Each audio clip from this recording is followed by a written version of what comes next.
Hello, my name is Yue, and I'm going to tell you a story about a special school I went to where I was the only student slash teacher here in this town where I learned my English.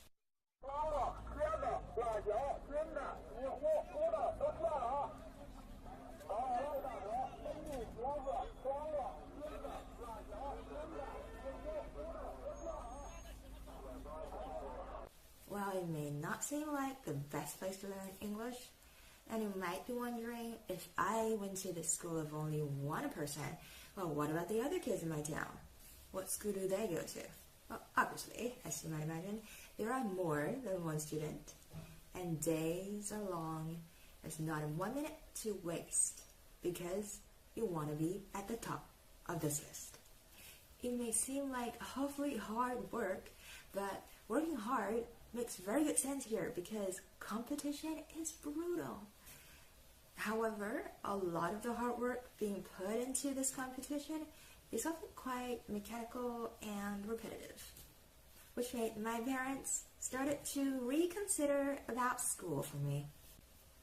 And finally, at 3rd grade, I became a free range student and I started to study at home. My parents aren't teachers and they didn't go to college, so naturally, I studied by myself. I became the little captain of my own life. And first thing out of bed in the morning, I would ask myself, what to do next? Now, I'm learning for fun, not for assignments or exams anymore, so I didn't need to be pushed to do these things. They are their own reward. No more textbooks, just books. No more standard answers and point deduction systems. Without those carrot and sticks, I didn't end up losing momentum because now I'm being pulled forward by the string of curiosity. Turns out curiosity is a great teacher. If you really want to know something, you figure out how to do that. You can turn anything into your teacher, which may work better than you think. Tapes and computer speak English with no accent whatsoever. So although they're not human, they're actually better than a school teacher I can find in my town. And with a tape recorder, I didn't actually need another person to correct my own weird English pronunciation. And if ever there was a word that I did not know, I just punch a few keys on this thing and it will answer my question. And it's more or less the same with all the other subjects. You know how time runs really fast when you're having fun? And before I knew it, 9th grade came, which means it's time to get ready for Gaokao. Basically, it's the examination that Chinese students take to get themselves into university. And it is the culmination of their 12-year marathon of school life. At this time, my freestyle school of one person was no longer compatible with this kind of brutal competition, and I became one of the uniform students buried among piles of test papers. However, before I even got to know each and every one of my 70 other classmates, I left school yet again. But this time, it wasn't with a bouncy freedom, but a heavy helplessness. My eyes stopped functioning properly and I couldn't read books anymore.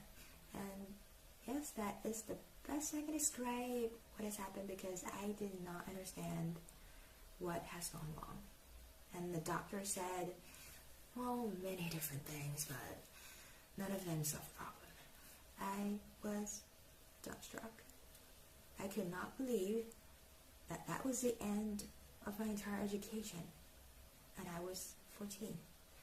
Only a few weeks ago, I was picturing college like my 70 other classmates and the 10 million other Chinese students who were gonna take Gaokao in the same year as I would have been. But now, I couldn't even read a few pages without pain. That in itself, I mean, forget about college and the future and everything. Reading is what I've been doing since forever. My books have been everything to me. They have been my school, they've been my friends, they've been my life. And now that I can't do that, what else can I do? How else can I learn? Well, there is a way, by listening. Thank goodness I can still listen. The English I learned before in my bedroom with my tapes and computer turned out to be a password for this time travel machine. I found myself inside the best classrooms in the world, or at least my mind was, if not my body. The sound waves of open courses carried me inside their lecture halls, and they were like a shot of enlightenment into my brain. Before, I thought that school meant a place that you have to memorize rules and facts and figures, but here, it is teaching me how to think with my own brain, with my own reason, and how to make sense of this world. And listening to these lectures felt nothing like work at all. Instead, they were like mental gymnastics, and it's deeply rewarding to feel that my mind muscle was getting stronger by the day. I was taking notes with full details because I want to keep everything that I've heard inside my head forever. I took notes by touch typing, but obviously wasn't thinking about how to read them later. I even emailed professors about my thoughts and questions about the ideas in the lectures. I wasn't actually expecting a reply until they arrived at my inbox. The professors, they probably didn't realize that this student email was not from their campus, but from a small town in China across the ocean.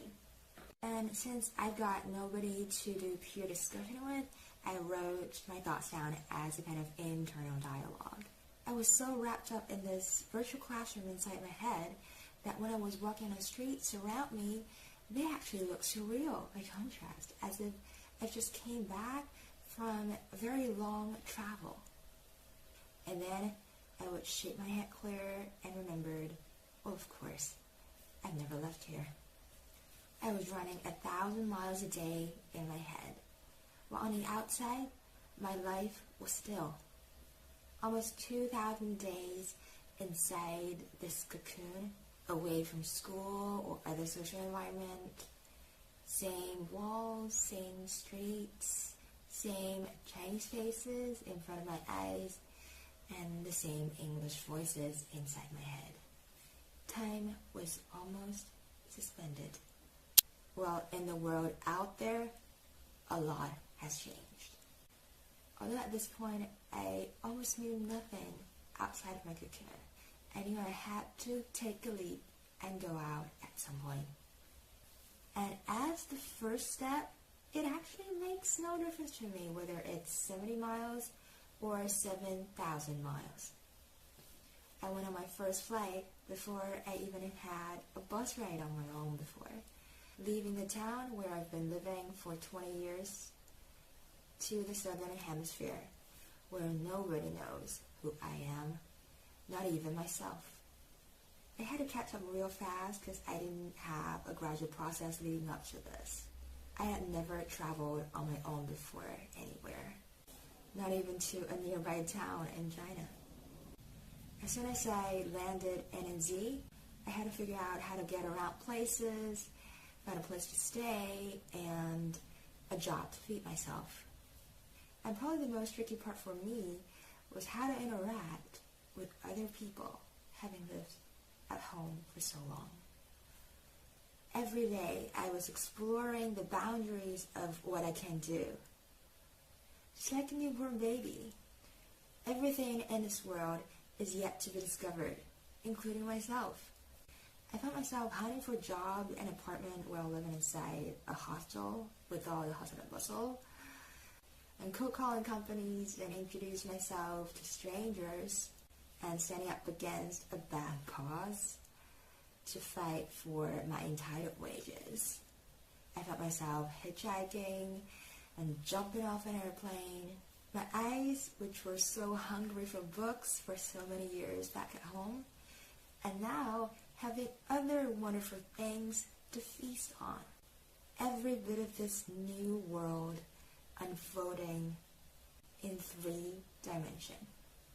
And the sounds I'm hearing now in my ears are coming from people right in front of me, instead of from thousands of miles away. I could even hear their breathing when they were telling me the stories of their real lives. In one particular building, I felt something unlike anything I've had experienced before. It's almost like an electric connection. The sign on the outside says Art Gallery, but I didn't know what art is before I went inside this building.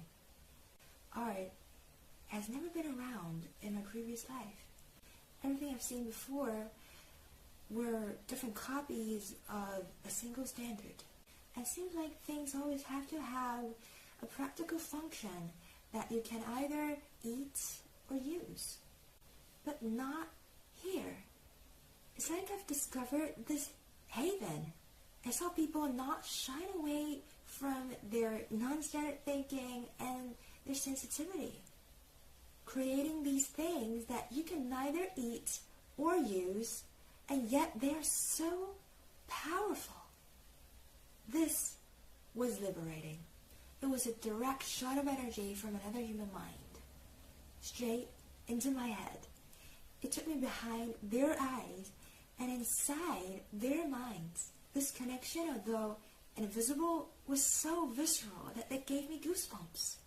What's even more incredible is that they're right there with their doors open, welcoming everyone. Not just the rich or the well-educated, which would have shut me out. To me, they're just like open courses. The gallery felt like a dear, generous friend.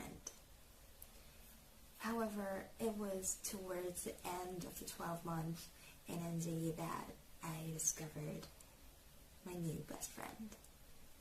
And right now, more than 2 years since I've left New Zealand, back to these streets again.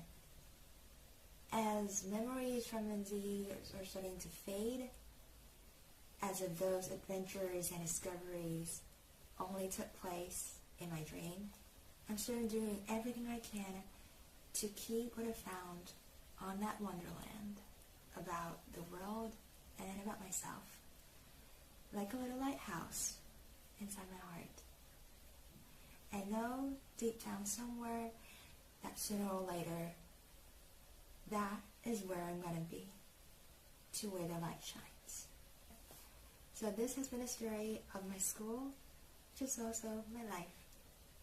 I have to say that that was the best education I could ever ask for, because it gave me a pair of eyes that are always sensitive and curious, just like a newborn baby, seeing the world for the first time.